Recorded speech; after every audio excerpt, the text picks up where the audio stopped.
Good morning students. आज हम पाठ 6 प्रभाववाद शुरू करेंगे, जिसमें कल हमने पढ़ा था पुनर्जागरण। पुनर्जागरण से क्या मीनिंग है? रेनेसांस। क्या उसमें नव निर्माण हुआ कलाकारों में? क्या यूरोपियन कला भारतीय कला का में समाहित हुई? क्या भारतीय कला में कुछ उन्नति हुई, कुछ चेंजेस हुए यूरोपियन कला के कारण से? तो आज हम पढ़ेंगे प्रभाववाद। प्रभाववाद 1874 में एक कला प्रदर्शनी में कला की उन शैली को प्रभाववाद की संज्ञा मिली, जो 1874 में जितनी भी कला प्रदर्शनियां थी, किसमें? 1874 में जितनी भी कला प्रदर्शनियां थी, उनको क्या मिली? एक प्रभाववाद की संज्ञा मिली, जिसमें क्या क्या सम्मिलित किया गया था? प्रतिदिन के जीवन,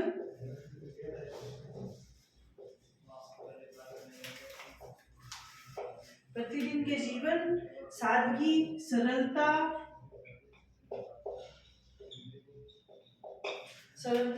तथा आसपास घटने वाली घटनाओं की अभिव्यक्ति होती थी। उसको प्रभाववाद बोला गया कि हमारे आसपास जितनी भी घटनाक्रम होते हैं, उसको चित्रों में उकेरना और चित्रित करना, पेंटिंग बनाना, उसको प्रभाववाद बोला जाता है।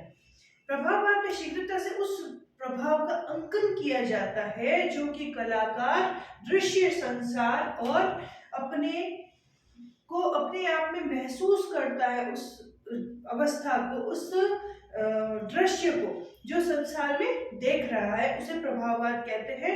फिर वस्तुओं पर प्रकाश के प्रभाव का अंकन ही प्रभाववाद है। अब जैसे मैंने कोई बोतल देखी है या मैंने कोई गिलास देखी है, तो यहाँ पर मैंने उसे चित्रित किया, उसके पीछे एक पर्दा है अगर, तो ये भी मैंने चित्रित किया, तो क्या हुआ?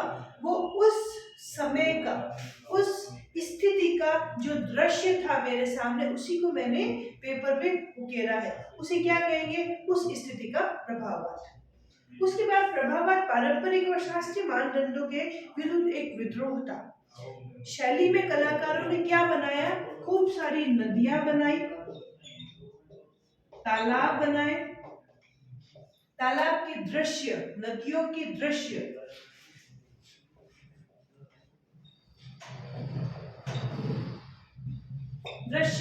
फल फूल, बंदरगाह और यथार्थ घटनाएं जैसे हम बताएंगे मार्केट सीन, जैसे हम सब्जी मंडी का दृश्य बना रहे हैं इसमें। उसके बाद हम चौराहे का दृश्य बना रहे हैं। तो ये सब क्या था? उस समय का प्रभाव है कि हमने क्या क्या नया सीखा। अब इसके जो प्रमुख कलाकार थे, इस प्रभाववाद के प्रमुख कलाकार थे, जिन्होंने इस प्रभाव को इसमें समर्पित किया था अपने आप को प्रभाववाद के लिए, वो कौन थे? वो थे क्लॉड माने,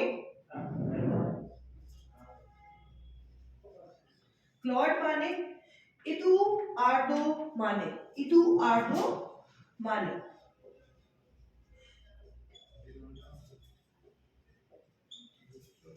उसके बाद ऑगस्ट रेनेयो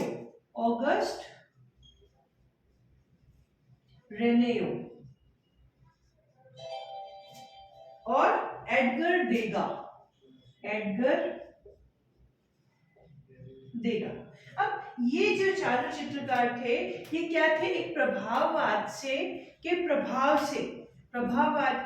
प्रभाव से इन कलाकारों ने अपने जो चित्र चित्रित किए, उसमें अपने प्राकृतिक दृश्यों को सम्मिलित किया और संसार की जितनी भी घटनाएं हो रही है, उसको अपने चित्रों में उकेरा है, उसे प्रभाववाद कहा गया। प्रभाववाद की सीमाओं से मुक्त होने के लिए आंदोलन चला, उसे उत्तर प्रभाववाद कहा गया। अब प्रभाववाद का जो आंदोलन था, उसे क्या कहा गया? उत्तर प्रभाववाद।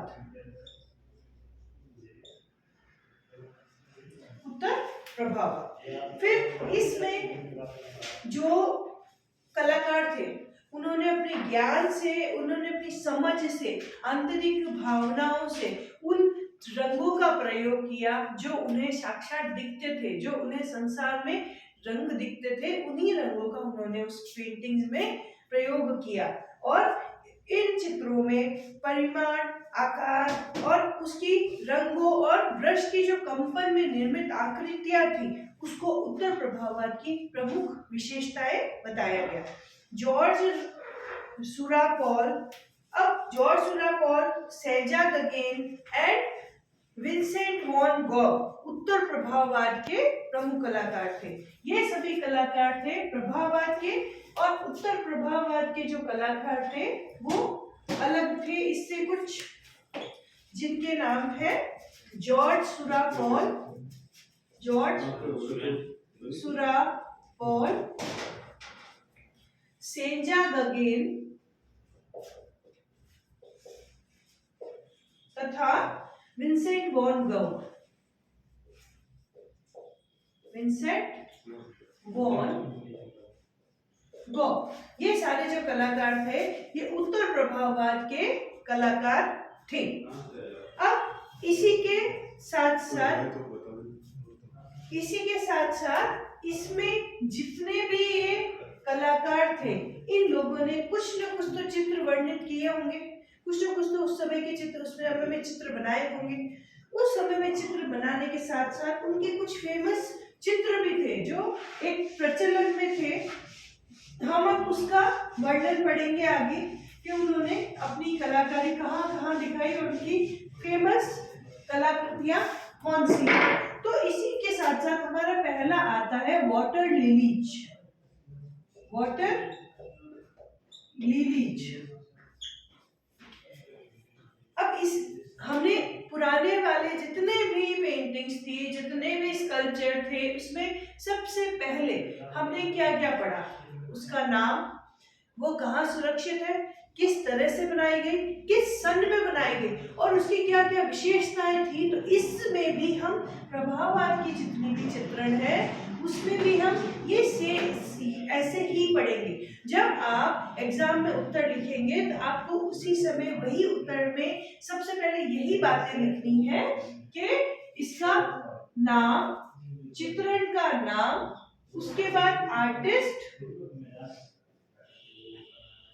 उसके बाद सन, कौन से सन में बनाई गई और किससे बनाई गई, उसका माध्यम क्या था। तो ये जो वाटर लिलीज है ये पेंटिंग नेशनल गैलरी लंदन में स्थित है। क्या लिखेंगे आप, नेशनल गैलरी लंदन में स्थित है। उसके बाद इसका निर्माण 1899 से 1900 के दौरान हुआ था। ये क्या आ गया, इसका सन, कहाँ स्थित है, ये कहाँ स्थित है, नेशनल गैलरी लंदन में स्थित है। और उसके बाद इसके जो चित्रकार थे वो थे क्लॉड मॉन। चित्रकार कौन थे, क्लॉड मॉन, ये इसके चित्रकार थे वाटर लिलीज के। उसके पश्चात मॉन का जन्म 1840 में पेरिस में हुआ था। मॉन का जन्म, जो आर्टिस्ट था उसका जन्म कब हुआ, ये भी आपसे क्वेश्चन आ सकता है और आपसे पूछ सकते हैं कि मॉन का जन्म कब हुआ था और कहाँ हुआ था। तो मॉन का जन्म 1840 में पेरिस में हुआ था। मॉन प्रभाववादी चित्रकारों से में सबसे सर्वोत्तम थे। अभी हमने इसके पहले पढ़ा था कि प्रभाववादी विचारधारा के जो कलाकार थे वो अलग थे और उत्तर प्रभाववादी विचारों के जो कलाकार थे वो अलग थे। तो मॉन जो चित्रकार था वो एक प्रभाववादी चित्रकारों में सबसे सर्वोत्तम चित्रकार था, प्रभाववाद।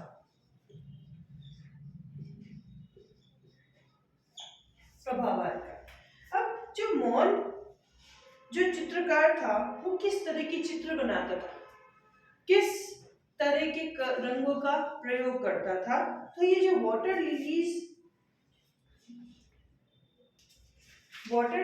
जो चित्र था वो उसने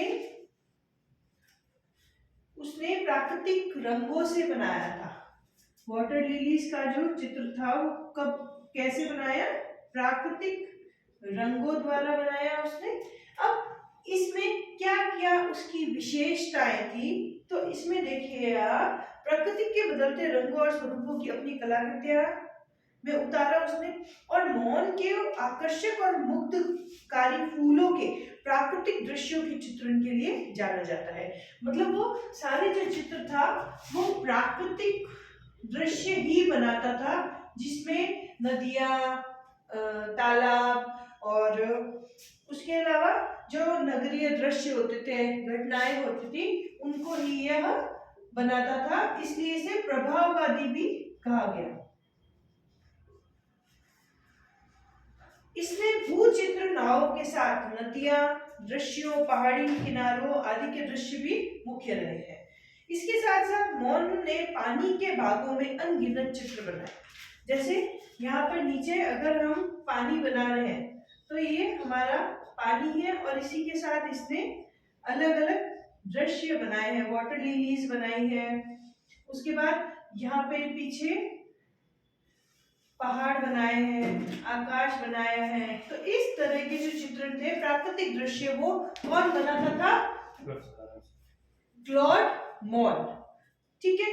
वाटर लिलीज में उसने एक तालाब के उस पार के जापानी पुल का चित्रण किया है। अब इसकी खास विशेषता क्या है वाटर लिलीज की, कि इसमें मौन ने एक तालाब के उस पार के जापानी पुल का चित्रण किया है। तालाब के उस पार के जापानी पुल का चित्रण किया है। तो ये इसकी क्या हो गई? ये इसकी खास विशेषता हो गई। उसके बाद जिसके आसपास मोहक अंदाज में लिली के फूल है, इसकी दूसरी विशेषता क्या है? इसमें पुल में लिली के फूलों को दर्शाया है।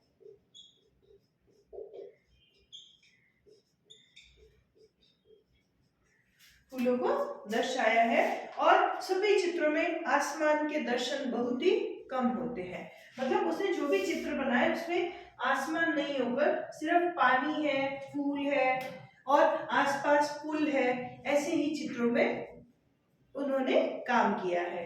तो वाटर लिलीज को हम दोबारा से देखते हैं। वाटर लिलीज किसने बनाया था? क्लॉड मॉन ने बनाया था। उस 1899 से 1900 में बनाया था, और ये कहाँ है? नेशनल गैलरी लंदन में स्थित है। उसके बाद मॉन का जन्म 1840 में पेरिस में हुआ था, और ये एक प्रभाववादी विचारों के कलाकार थे। और इसके साथ साथ उन्होंने प्राकृतिक रंगों का इस्तेमाल करके अपनी सारी कलाकृतियां बनाई हैं। और उसके बाद जो प्राकृतिक दृश्य थे उसी को ही उन्होंने अपना एक स्वरूप दिया, एक चित्रकारी का काम किया। ठीक है। उसके बाद तालाब के उस पार के जापानी पुल का चित्रण इसने वाटर लिलीज में किया है, जिसमें लिली के फूलों को दर्शाया गया है। ठीक है। तो यहाँ हमारा वाटर लिलीज प्रभावाद का जो चैप्टर है वाटर लिलीज, उसको वो समाप्त होता है। इसी के साथ हम दूसरा लेते हैं इसी चैप्टर का, इसी पार्ट का, मॉलिन दे लॉ गैलेट।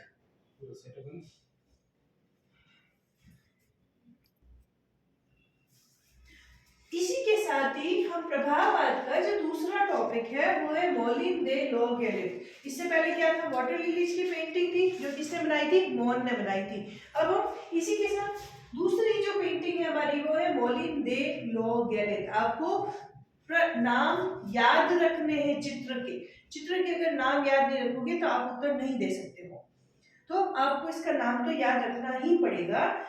अब इसमें भी सेम चीज है। आप सोचोगे कि मैं एक ही एक चीज पढ़ा रही, एक ही एक चीज नहीं पढ़ा रही हूँ। ये उत्तर देने का वास्तविक तरीका होता है कि पहले हम पेंटिंग का नाम लिखें, फिर किसके द्वारा चित्रित की गई है, किस सन में चित्रित की गई है, किस माध्यम से चित्रित की गई है और उसकी क्या क्या विशेषताएं होती है, ये सारी हम उत्तर के साथ साथ लिखते हैं। तो एक हमारा जो प्रश्न है वो बहुत सरलता पूर्वक हम उसे याद भी कर सकते हैं और उसके साथ साथ हमारे नंबर भी बहुत अच्छे आते हैं। तो जो मोलिन दे लॉ गैलेट थी, ये चित्र किसने बनाया था? ऑगस्ट रेनेमो। ऑगस्ट रेनेमो ने बनाया था। रेनेमो ने बनाया था। कौन था ये आर्टिस्ट? था ऑगस्ट रेनेमो। ये क्या था? ये एक प्रभाववादी विचारधारा का कलाकार था। उसके बाद ये एक फ्रांसीसी चित्रकार था। फ्रांसीसी चित्रकार था और 1876 में ये बनाया गया था कैनवास पर तेलीय रंगों की सहायता से। अब मैंने कहा ना आपको कि माध्यम क्या है? माध्यम आपको हमेशा लिखना है। अगर किसी आंसर में माध्यम नहीं लिखा हुआ है तो हमें नहीं लिखना है, बट जिसमें लिखा हुआ है उसमें लिखना है। आप ऐसे भी लिख सकते हो, चित्र का नाम मोलिन दे लॉ गैलेट, आर्टिस्ट का नाम ऑगस्ट रेनेमा, एक फ्रांसीसी चित्रकार, उसको आप ब्रैकेट में लिख सकते हो, आपका छोटा आंसर हो जाएगा। उसके बाद सन लिख दो आप 1876 ईस्वी, फिर माध्यम लिख दो कैनवास पर तेलीय रंग। आपको पूरी लाइन लिखने की जरूरत नहीं है। कैनवास पर तेलीय रंग। और अब इसकी क्या विशेषताएं हैं? क्या इन्होंने चित्र में उकेरा है, क्या बनाया है? इस चित्र में युवाओं की जिंदगी को मजा लूटते हुए दिखाया गया है। अब इस चित्र की पहली विशेषता हमारी जो है, इस चित्र में एक पार्टी का सीन बताया है। पार्टी में सब लोग कैसे मजे करते हैं, अच्छे अच्छे वस्त्र पहन के जाते हैं और एक अलग ही अपने मिजाज में होते हैं, अलग ही लहजे में होते हैं। उसी तरह से जो मोलिन दे लॉ गैलेट का जो चित्र है, जो कि ऑगस्ट रेनेमो ने बनाया है, उसमें भी ऑगस्ट रेनेमो ने युवाओं को जिंदगी का मजा लूटते हुए दिखाया गया है। तो इसकी पहली विशेषता है युवाओं को जिंदगी का मजा लेते दिखाया गया है। दूसरी विशेषता यह है कि यह चित्र पेरिस में, अब देखिए कहाँ सुरक्षित है, आपको बार बार बता रही हूँ उसका कलेक्शन कहाँ है, कहाँ सुरक्षित है। तो ये हमारे पेरिस में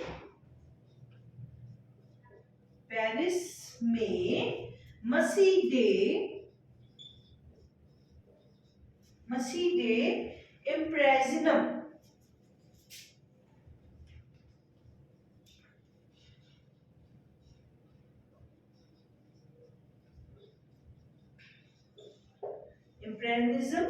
नामक गैलरी में स्थित है। गैलरी में स्थित है। अब इस चित्र में स्त्री और पुरुष को पार्टी में बताया है। स्त्री और पुरुषों को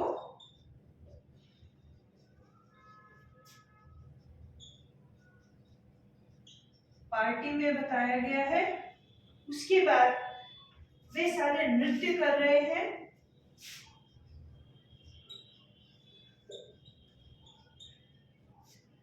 इसकी हो गई तीसरी विशेषता। यह चित्र फ्रांसीसी समाज का एक पहलू दर्शाता है। यह चित्र फ्रांसीसी समाज का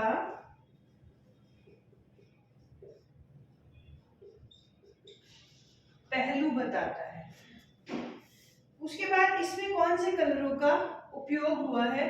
इसमें नीले, सफेद, हरे पीले और हल्के रंगों का प्रयोग किया गया है। तो इसकी एक और विशेषता है कि इसमें रंग कौन से लिए हैं? हरे, पीले, हल्के नीले और सफेद रंगों का ज्यादातर प्रयोग हुआ है। अब इसके साथ मॉडल की आकृतियां प्रचलित वस्त्रों से सजी हुई है। जो भी मतलब उसने मॉडल बनाया है उसको एक सुंदर दृश्य प्रदान करने के लिए उन्होंने क्या किया है, अच्छे वस्त्र पहनाए हैं उसे, अच्छे वस्त्रों में सजी हुई है। मॉडल की जो आकृतियां हैं वो प्रचलित वस्त्रों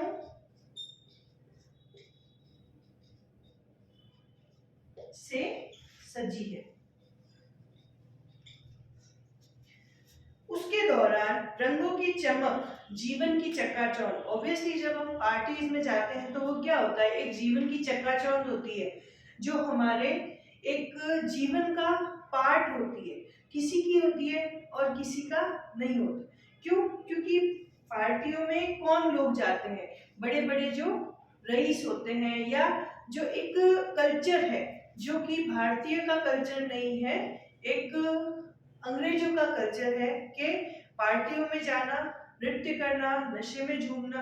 तो ये सारी चीजें हमारे जो फ्रांसीसी चित्रकार है उन्होंने अपनी पेंटिंग मॉलिन दे लॉ गैलेट में बताई है। उसके बाद रेने के चित्र भावनाओं, कोमलता, आकर्षक, आकर्षक कैसे, इन सबको चमचमाते वस्त्रों में दिखाया गया है, जितने भी स्त्री पुरुष हैं उनको, और लुभावनी छवि का सामंजस्य देखने को मिलता है। रेनेओ अपने चित्र में सामूहिक जीवन और महिलाओं के मॉडल का गहन अध्ययन दिखलाना चाहता है कि वह किस तरह से जीवन जीते हैं और किस तरह से उनका जीवन व्यतीत करने का तरीका है, वो सारा उन्होंने बताया है। तो हम वापस एक बार इसको क्विक रीडिंग करेंगे। मॉलिन दे लॉ गैलेट किसने बनाई है? ऑगस्ट रेनेवो ने बनाई है, जो एक फ्रांसीसी चित्रकार है। उन्होंने 1876 में बनाई है। माध्यम क्या लिया है उन्होंने? कैनवास पर तेलीय रंग। उसके अलावा उन्होंने, ये कहाँ स्थित है? पेरिस में मसी डे इम्प्रेशनिज्म नामक गैलरी में स्थित है। और इस चित्र की खास विशेषता यह है कि इनको इस चित्र में ऑगस्ट रेनेवो ने युवाओं को जिंदगी का मजा लेते हुए दिखाया गया है, उनको और स्त्री पुरुषों को पार्टी करते हुए दिखाया गया है, नृत्य करते हुए दिखाया गया है। फिर उसमें एक फ्रांसीसी समाज का एक पहलू दिखाया गया है उस पार्टी में, और उसके अलावा उसमें उन्होंने हरे, हल्के हरे, पीले, सफेद, नीले रंगों का भी प्रयोग किया है।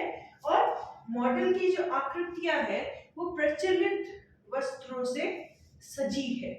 तो ये हमारा जो चित्र है इसका पूरा हमने पढ़ लिया है। इसके बाद हम जो इसका अगला है वो पढ़ेंगे डांस क्लास।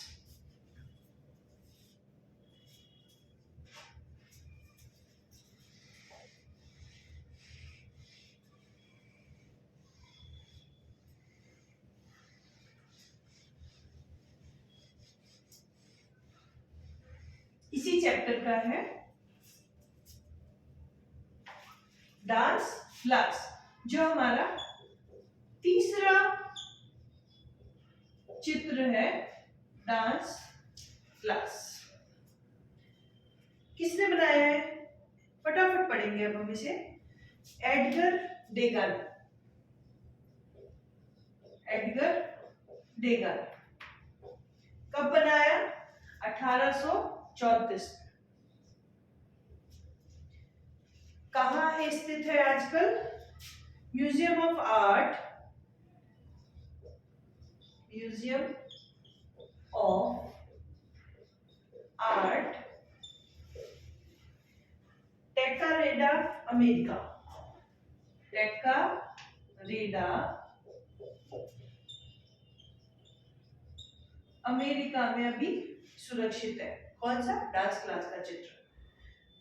और किस पे बनाया है उन्होंने? कैनवास पर तेलीय रंग से। कैनवास पर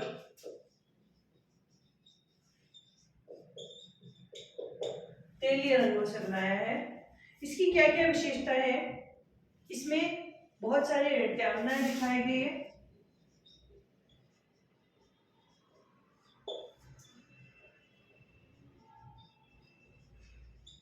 नृत्यांगनाएं दिखाई गई है जो कि नृत्य कर रही है, बैले डांस कर रही है। देखो नृत्य में भी खूब सारे नृत्य होते हैं, पर जो डांस क्लास का जो चित्र है उसमें जो नृत्यांगनाएं हैं वो बैले कर रही है।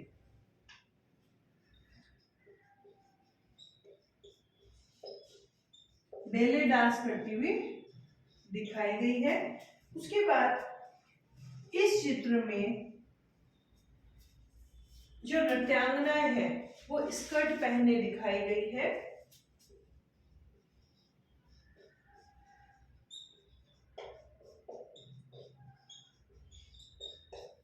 स्कर्ट पहने दिखाई गई है। इस चित्र में एक गुरु की उपस्थिति दिखाई गई है। गुरु की उपस्थिति दिखाई गई है जो सभी को क्या सिखा रही है? नृत्य सिखा रही है। सारी नृत्यांगनाओं को नृत्य सिखा रही है।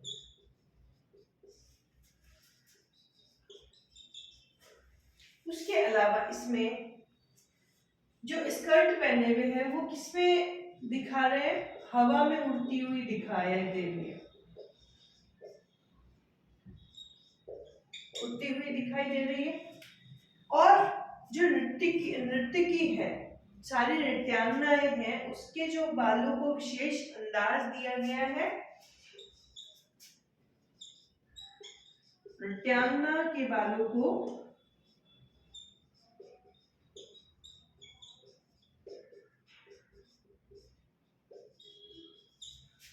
विशेष तरीके से चित्र में बनाया गया है।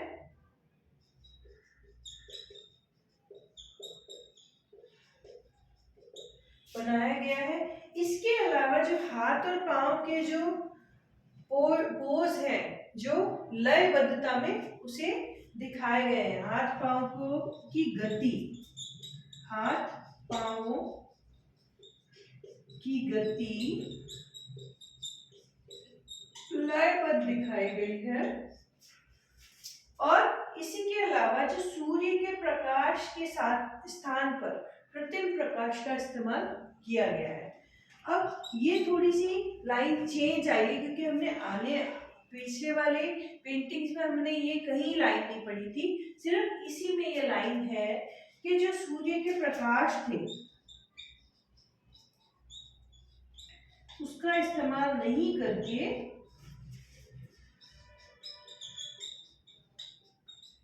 उपयोग नहीं करके कृत्रिम प्रकाश का इस्तेमाल किया गया।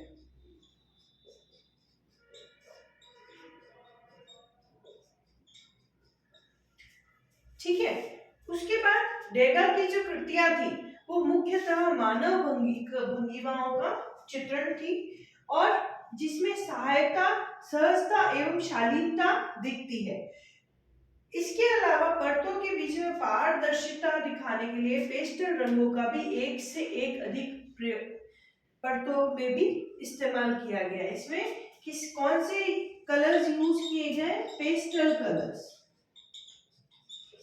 पेस्टल रंगों का प्रयोग करके एक एक परत वाइज दिखाया गया है। इसे परत के ऊपर परत चित्रों में लयात्मक का विशेष ध्यान रखा गया है क्योंकि इसमें डांस क्लास है और डांसिंग गर्ल्स दिखाई गई है, नृत्य करती हुई दिखाई गई है, तो एक लय होना चाहिए उनकी शरीर की रचनाओं में, उनके जो हाथ पांव है उसमें एक लय होना चाहिए। वो सारा एडगर डेग ने इस पेंटिंग में दिखाया है। वापस एक बार को एक रिवीजन करते हैं हम। पेंटिंग का नाम है डांस क्लास। उसके अलावा किसने बनाई है? एडगर डेगा ने बनाई है, 1834 में बनाई है।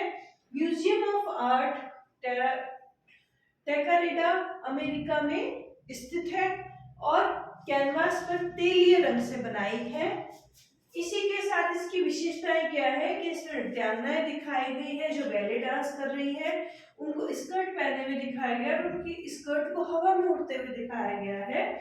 और इसी के साथ जो नृत्य कर रही डांसर्स है उसके साथ एक गुरु की उपस्थिति भी दिखाई गई है जो उन्हें नृत्य सिखा रही है। नृत्यांगनाओं के बालों को विशेष तरह से बनाया गया है।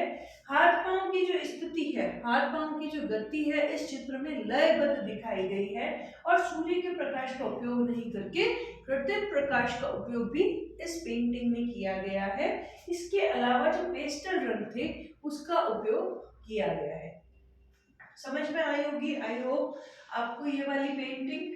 अब इसके साथ साथ हम इसके आगे बढ़ते हुए क्रम में इसकी जो चौथी पेंटिंग है स्टिल लाइफ विद ओनियन, वो पढ़ेंगे।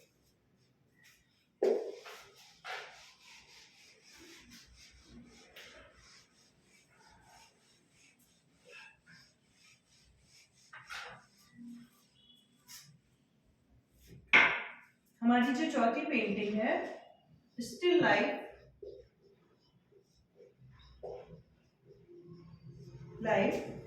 with onions, still life with onions. Still life क्या होता है आप सभी को पता नहीं है, मैं बताती हूँ आपको। स्टिल लाइफ क्या होता है, कोई भी हमारे घर में जितनी भी वस्तुएं पड़ी, गिलास, जग, लोटा, जग, बर्तन, प्लेट, कुछ भी पड़ा है, उसको अगर हम सामने बैठकर चित्र बना रहे हैं उसका, तो उसे हम क्या कहेंगे, स्टिल लाइफ पेंटिंग। सपोज मेरे सामने अगर कोई बॉटल पड़ी है और ये मेरी शीट है, इस पे मैंने इस बॉटल को बना दिया उसको देखकर और उसमें कलर भर दिया, तो ये क्या हो गई, ये स्टिल लाइफ पेंटिंग हो गई। क्यों? क्योंकि जो चीज पड़ी थी, जो वस्तु पड़ी थी, वो उस वस्तु को मैंने देखकर हूबहू बना दिया, उसको हम स्टिल लाइफ बोलेंगे। अब ये जो पेंटिंग है स्टिल लाइफ विद ओनियन, इस पेंटिंग में पॉल सेजा किसने बनाई है, पॉल सेजा ने। इसके चित्रकार कौन है, पॉल सेजा। कब बनाई, 1895 से 1900 में। फिर सफेद कैनवास पर तेलीय रंग से बनाई है, सफेद, देख लीजिए इसमें आर्टिस्ट नेम सन माध्यम, सफेद कैनवास पर तेलीय रंगों से बनाई। इसके साथ साथ कहाँ स्थित है, मर्सी द ऑर्से नामक आर्ट गैलरी में। मर्सी द ऑर्से नामक आर्ट गैलरी में सुरक्षित। अब इस चित्र में किस किस का प्रयोग किया गया है, क्या क्या इसकी विशेषताएं हैं, ये देखिए। इसमें एक जैसे रंगों को भिन्न भिन्न रंग सामंजस्य में किसी वस्तु में प्रकाश, सपोज यहां मैं खड़ी हूं और यहां से सूर्य आ रहा है, तो इधर की साइड का जो मेरा जो पार्ट है, राइट साइड का जो पार्ट है वो क्या होगा, अंधेरा होगा, और जो सूर्य की किरणें आ रही है वो राइट साइड में आ रही है। तो ये क्या होगा कि किसी वस्तु में प्रकाश और छाया को एक नए अर्थ देकर विभिन्न स्वरूपों को चित्रित किया जाता है या चित्रित करना, उसी को हम स्टिल लाइफ बोलेंगे। उसके बाद इसमें क्या दर्शाया गया है, इसमें शराब और प्याज के सहसंबंध को दर्शाया गया है।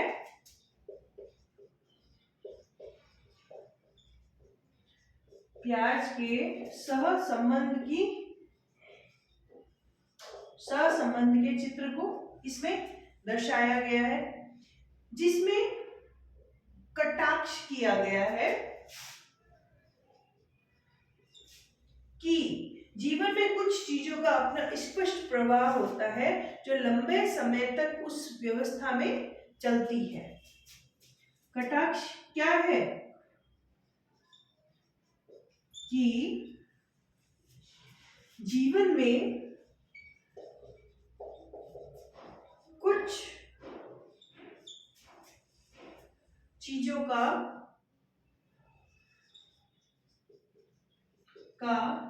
अपना प्रवाह होता है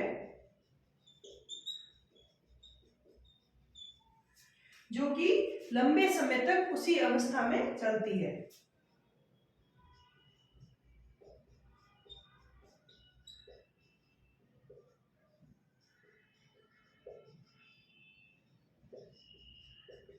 उस अवस्था में चलती है। ठीक है, तो ये जो पेंटिंग है ये पॉल सेजा को घनवाद का जनक बताया गया है इसी पेंटिंग के थ्रू। और आकृतियों में सही ऊर्ध्वाकार, सीधे और समतल स्तर पर त्रिविमीय आकारों का सुंदर कंपन पैदा की जाती है। अब ये देखिए, इसमें पॉल सेजा को सबसे पहले घनवाद का जनक कहा गया है। ये सबसे इंपॉर्टेंट पॉइंट है हमारा। पॉल सेजा को घनवाद का जनक कहा गया है, ये आपको याद रखना है। जनक कहा जाता है। इसी के दौरान जो इस स्टिल लाइफ विद ऑनियंस का जो चित्र है उसमें एक इन आकृतियों को ऊर्ध्वाकार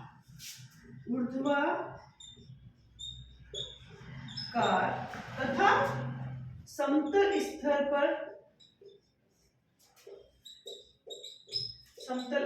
पर त्रिविमीय आकारों का सुंदर कंपन,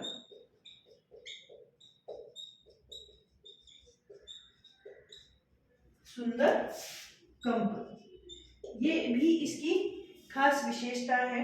सेजा को अमूर्त निराकार चित्रकला को प्रारंभ करने वाले कलाकार के रूप में जाना जाता है और नीले सफेद रंगों के कपड़ों की संख्या में अंतरिक्ष और हवा का आभास कराया जाता है।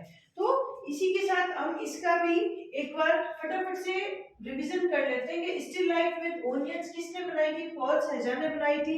1895 से 1900 में बनाई थी। सफेद कैनवास पर तेलीय रंगों से बनाई थी और मर्सी द ऑर्से नामक जो आर्ट गैलरी है उसमें स्थित है।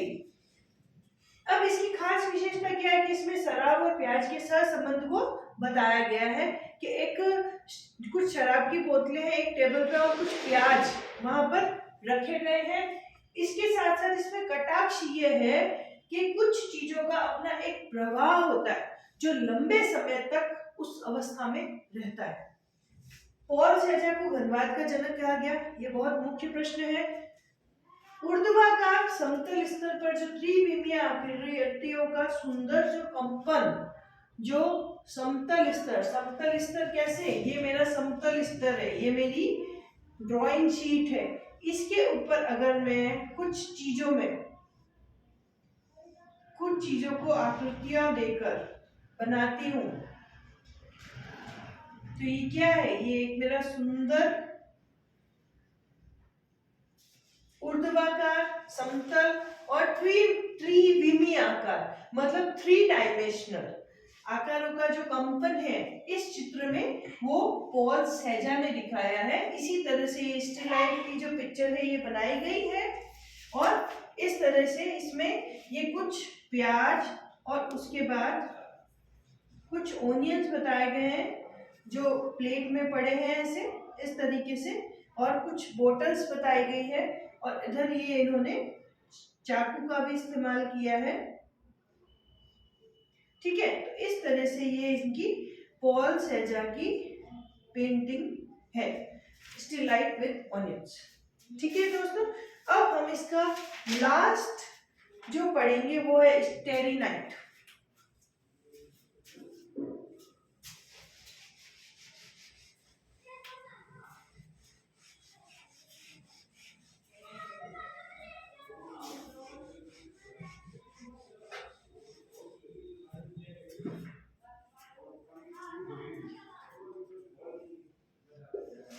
पांचवा जो है स्टारी नाइट, किसने बनाया है? ये डच के जो चित्रकार हैं। आपको ये भी याद रखना है कि कौन फ्रांस का है, कौन डच का है, कौन अमेरिका का है, ये भी याद रखने हैं आपको। तो जो डच का जो चित्रकार है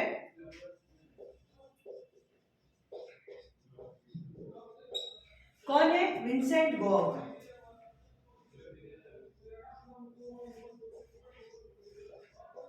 विंसेंट गॉग। इसने ये पेंटिंग 1899 में बनाई थी और ये उत्तर प्रभाववादी शैली का है। अब देखो, पॉल सेजा कौन था? घनवाद का जनक था। और इसके अलावा जो हमने पढ़ा एडगर डेगा, ये प्रभाववादी विचारों का था। इससे पहले जो हमने पढ़ा था वो ऑगस्ट रेनेमो, वो भी प्रभाववादी विचारों का था। अब ये जो स्टेरी नाइट है ये उत्तर प्रभाववादी विचारों का है। जो डच चित्रकार है वो उत्तर प्रभाववादी विचारों का है, विंसेंट गॉग, और ये लंदन के नेशनल गैलरी में सुरक्षित है।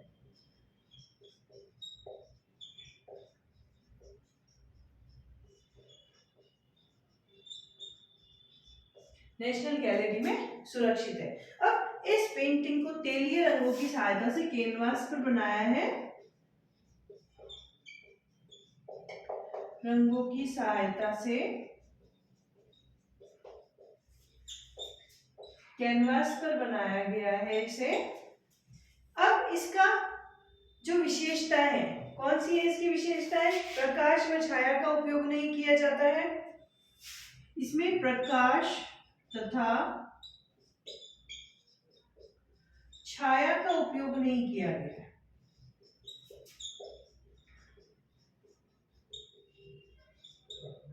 नहीं किया गया है। इससे पिछली वाली पेंटिंग में क्या था कि उसमें प्रकाश का उपयोग नहीं करके कृत्रिम प्रकाश का उपयोग किया गया है। सूर्य की किरणों को नहीं, कृत्रिम किरणों के साथ कार्य किया गया है। इस पेंटिंग में सारा आकाश तारों से भरा है। अब इसकी खास खास विशेषता है, सारा आकाश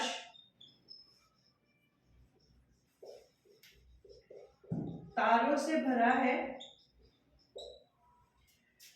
और तारे जो है आकाश गंगाओं के भंवर में घूमते से प्रतीत हो रहे हैं। जो तारे हैं इसके वो आकाश गंगा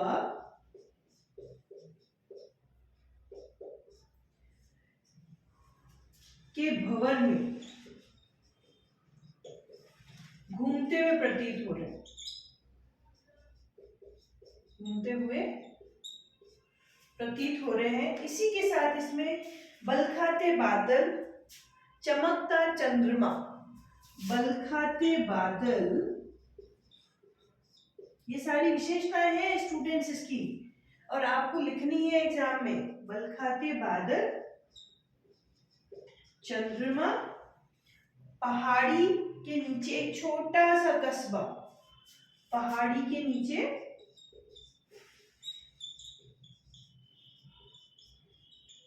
छोटा सा कस्बा,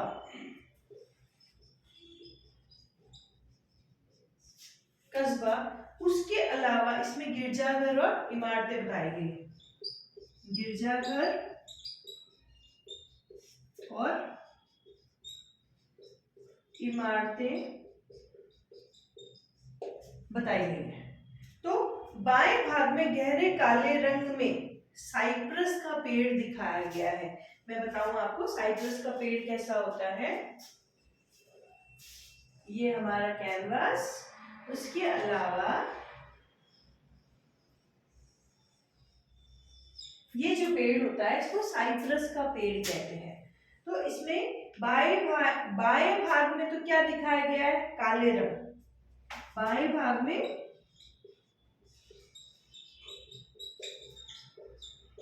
काले रंग और साइप्रस का पेड़, ये मुख्य है। हाँ, साइप्रस का पेड़ दिखाया गया है। इसी के साथ साथ चित्र को देखने पर कलाकार की आंतरिक द्वंद्व और निद्रा विहीन रात्रि का आभास होता है, और चित्र के साथ साथ उसकी संवेदनशीलता की तीक्ष्णता को प्रकट करने वाली ये कला में निपुणता का आभास होता है। इस चित्र में जैसे डॉट से जो पेंटिंग बनाते हैं ऐसे बनाई गई है। इसे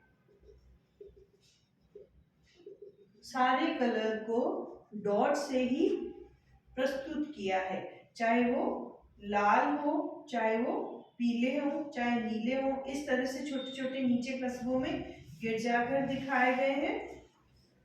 अब हम इसका एक क्विक रिवीजन करते हैं फटाफट कि स्टेरी नाइट जो चित्र था वो डच के चित्रकार विंसेंट गॉग ने बनाया था।